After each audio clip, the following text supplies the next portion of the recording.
Hey everyone, just had a few requests for videos about input-output graphs. So hopefully this will upload nicely to YouTube and I can share that with you.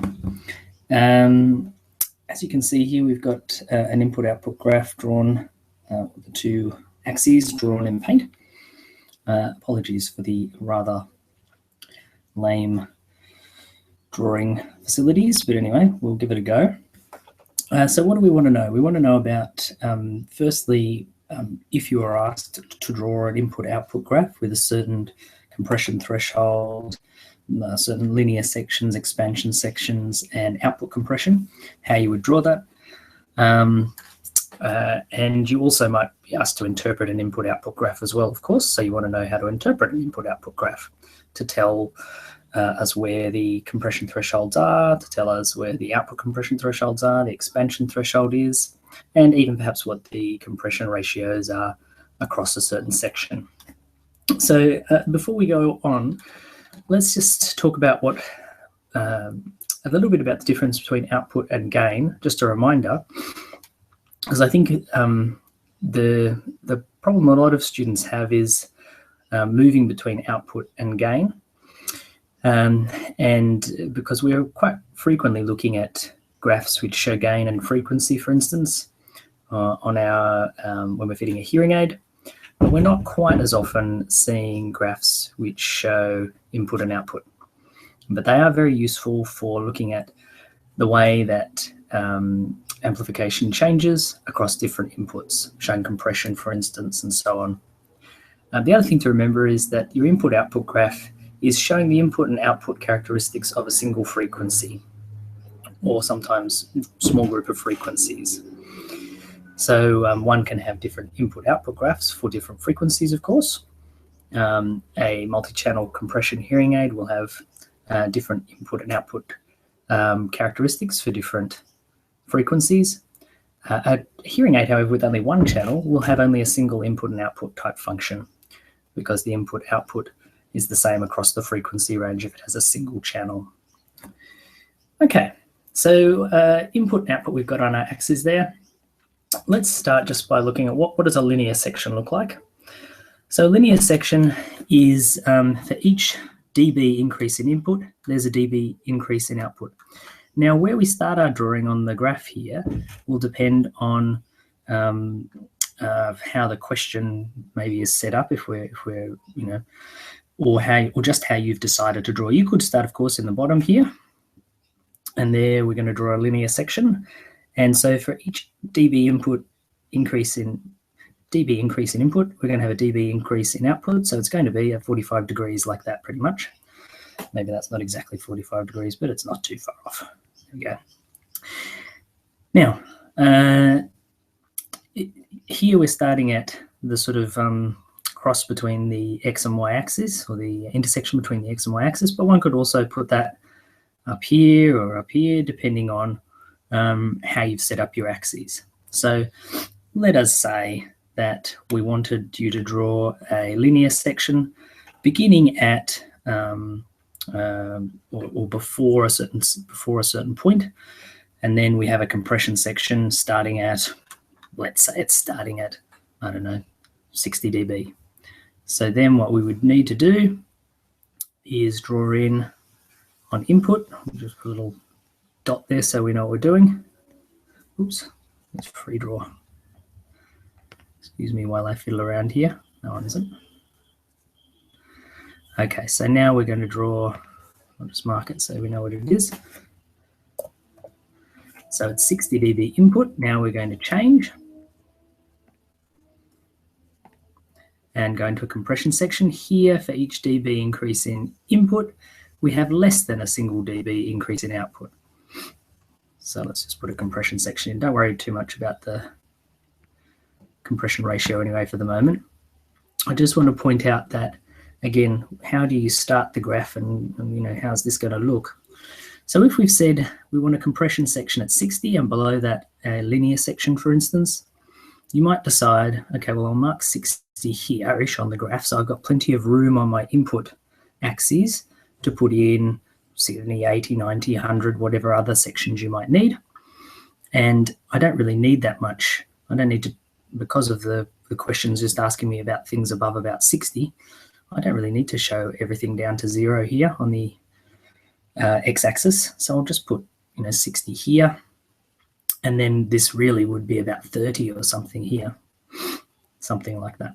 Now, let's say we wanted you to show us a 60 dB input, and we wanted you to show us an output graph which where a 60 dB input had a 30 dB gain.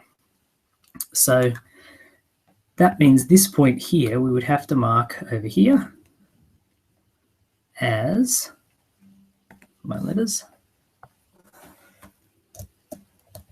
Oops. 20, right? So 60 dB input gives, with 30 gain, gives a 90 dB output.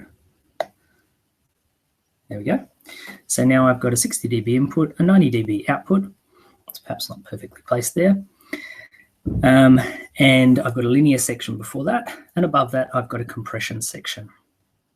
All right.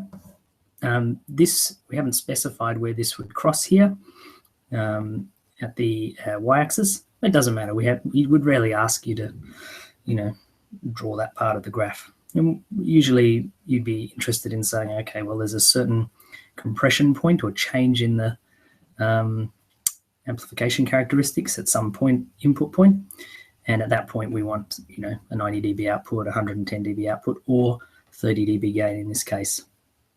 Okay, so now we've got a 60 dB input, we've got 30 dB of gain at that point, and that's the point where we change from linear to compression. Now I was saying that the compression point here at 60 dB input, we've gone into a compression. What type of compression or what ratio of compression have we gone into? Well, the only way to show that is to show some more points here. So let's go back to home. We'll put another point here. Oops, wasn't very, was it? Another crack there. So that's about there, that'll do. And we'll call that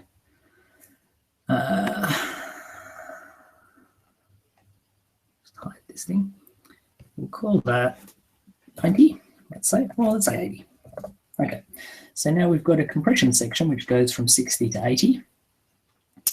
And what's the difference in output across that section? Well, let's say we wanted you to show us, well, let's just look and see what we've actually got here, roughly. If we said this, back to here again, if we said this point here was 100, oops,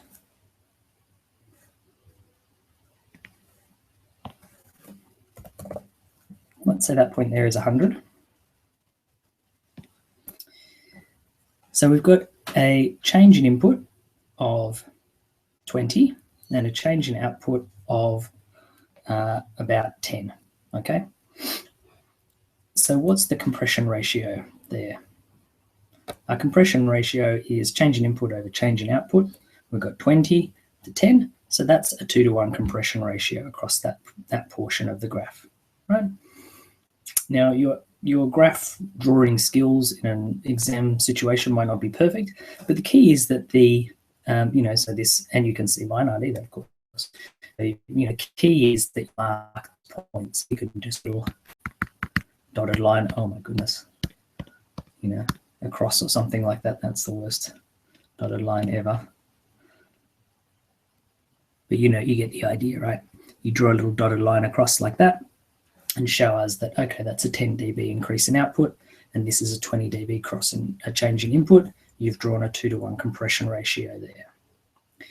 Now we've got, let's say, another linear section after that 80 dB. So we've got a linear section up to 60, then we've got 2-to-1 compression to 80, and then we might say, okay, then another small linear section from 80 to, let's say, 100 and,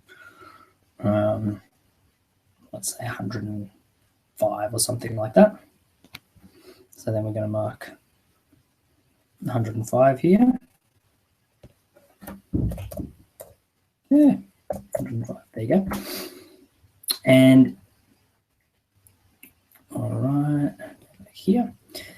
Now, one thing I guess we could ask is at 105, no, we normally wouldn't ask that, but you could ask what would be the output at 105. Well, if we've got 100 dB output at 80 dB input, and then the section is linear from that point, each dB increase in input equals a dB increase in output. We've got how many dB increase in input? 80 to 105, it's 25. And how much are we going to have in output? Oops, it'll be 125, right? Oh, that's the free draw bit. No, go back.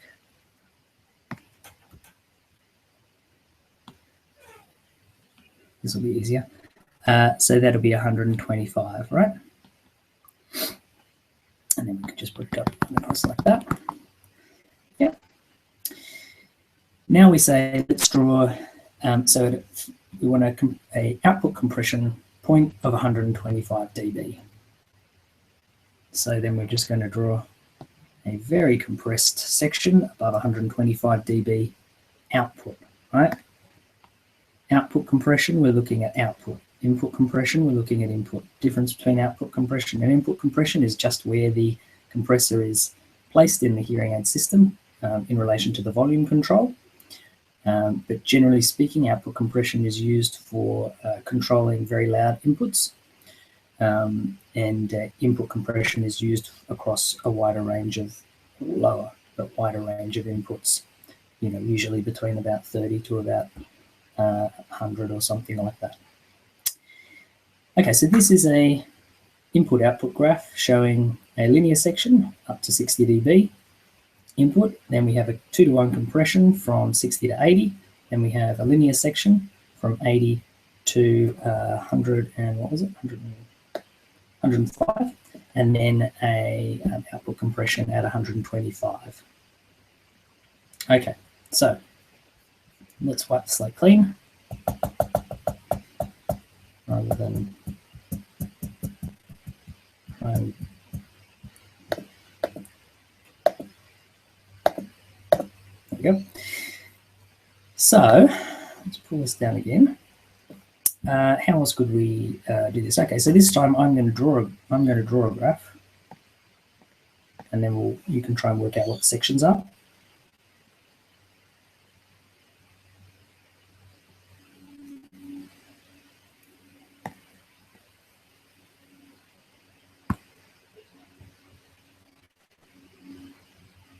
Let's be a bit tricky.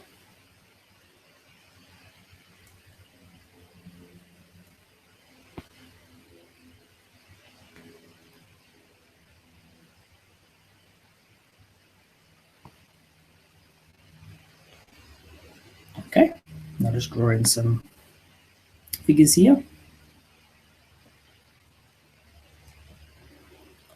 Let's call that one here at, so I'm going to start my x-axis here at 40.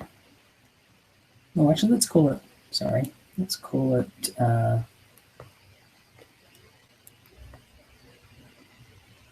this is not working very well. Let's call it 20. Okay, so that's where we're starting off here. Let's call this 30. Let's call this point, I reckon, how about 70? Let's call this point, well, it's not a very good scale, but I'll call it 95. There you go. All right, let's call this point here, and this point here, and this point here. So let's say we're giving for 20, let's call that 40. Let's call that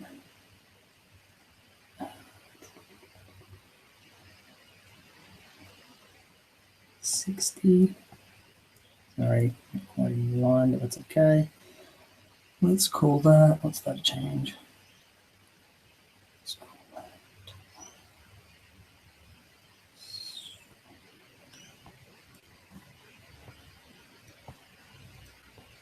not the greatest numerals ever. And let's call this 100 and what would that be? So if I'm going to conform to what it should really be here, so that's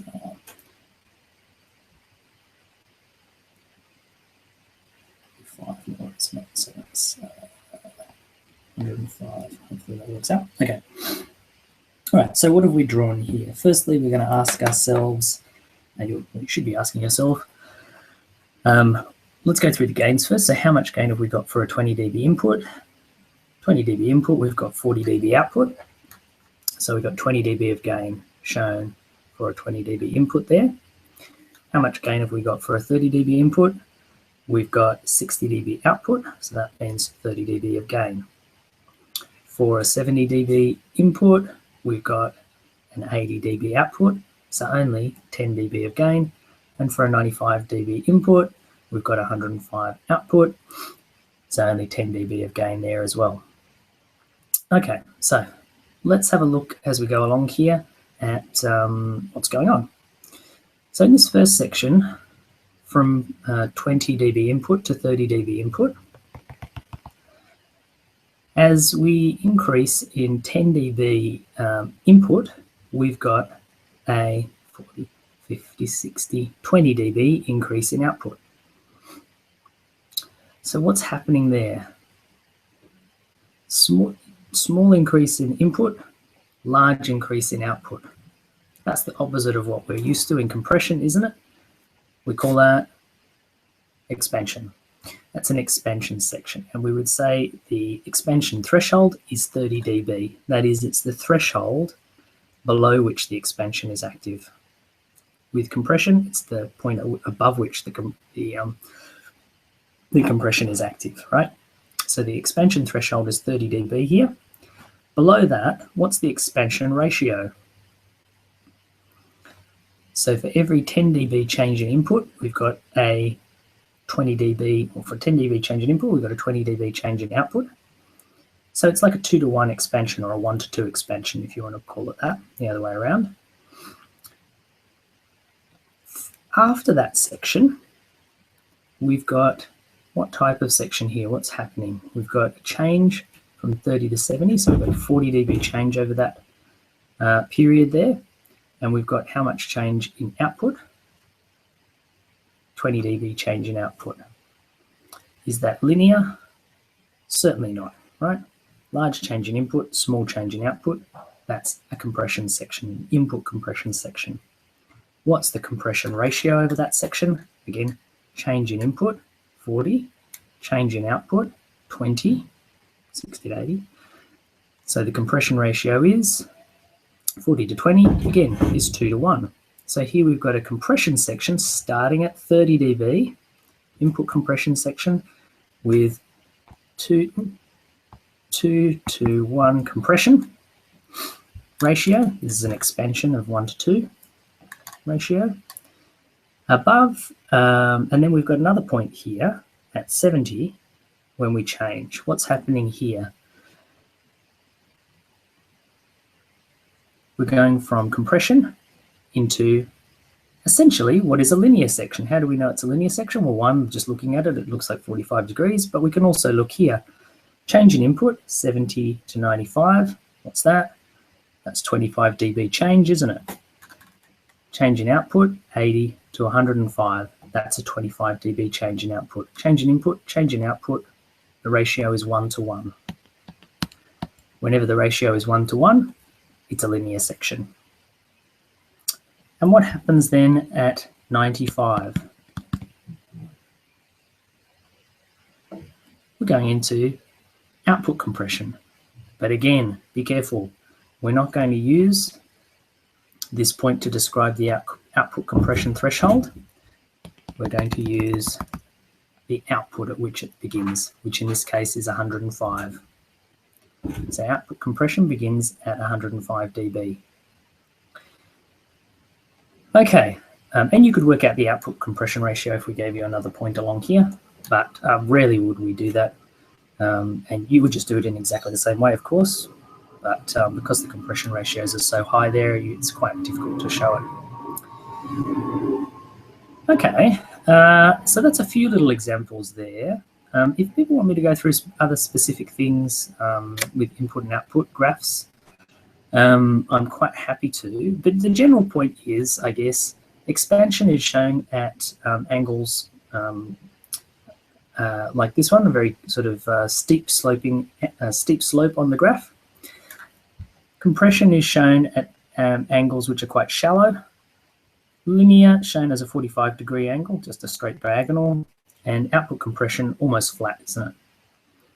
But the ratios and so on, which one key thing, make sure you describe the expansion threshold below which expansion is functioning, compression thresholds above which point it's functioning. Same with linear. So that point there is the point at which we move from compression to linear is 70 dB.